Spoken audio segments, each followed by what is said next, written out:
You know, we talk all the time about our five senses, but what about those moments that just defy logic? That sudden hunch, that gut feeling you can't shake? Well, today we're going to dive into that mysterious world of intuition and figure out how you can learn to understand its language.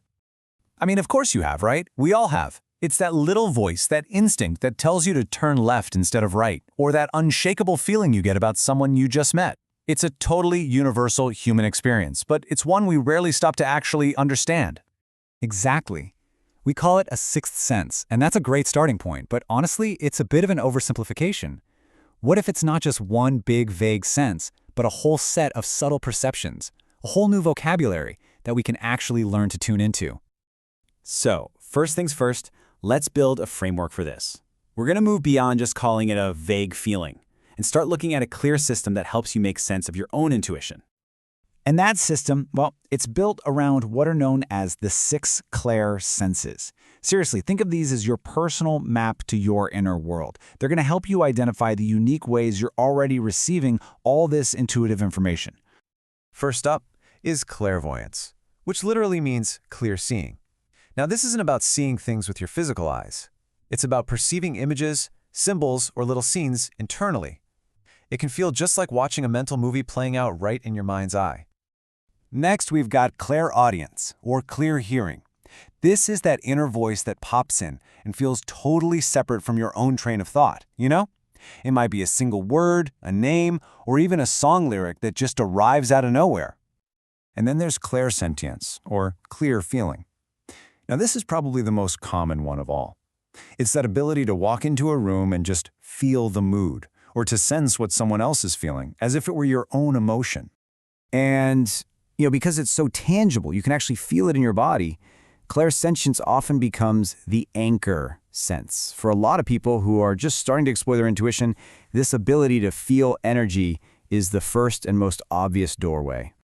Then you've got claircognizance, clear knowing. This is that classic aha moment, when a complex idea or a solution just drops into your head, totally fully formed. You have no idea how you know it, you just do. People often call it an intuitive download, and that is exactly what it feels like. Your intuition can also tap into your sense of smell. This is called clairentience, or clear smelling. It's when you suddenly smell something, like your grandmother's perfume or a specific type of cigar smoke, that isn't physically there. It's often a sign of a spiritual presence or a powerful connected memory. And finally, Clairgustance, or clear tasting.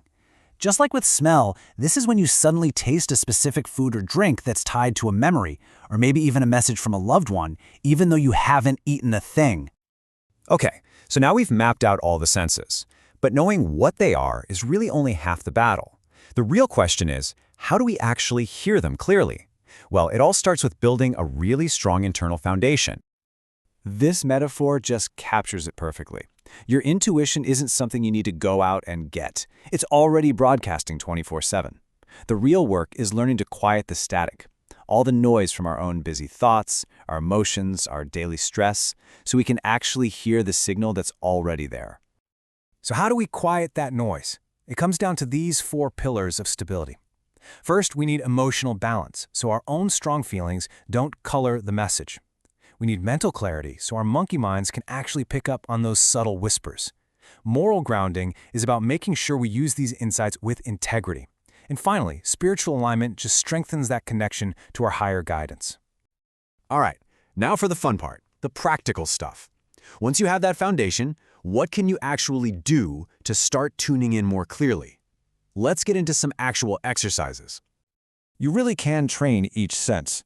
So for clairvoyance, try practicing visualization every day. You're basically building up that inner movie screen. For clairaudience, just spend some time in total silence and learn to listen inwardly. To boost clairsentience, really start paying attention to your body's physical sensations. And for claircognizance, try journaling those downloads without judging them, just to see what patterns show up.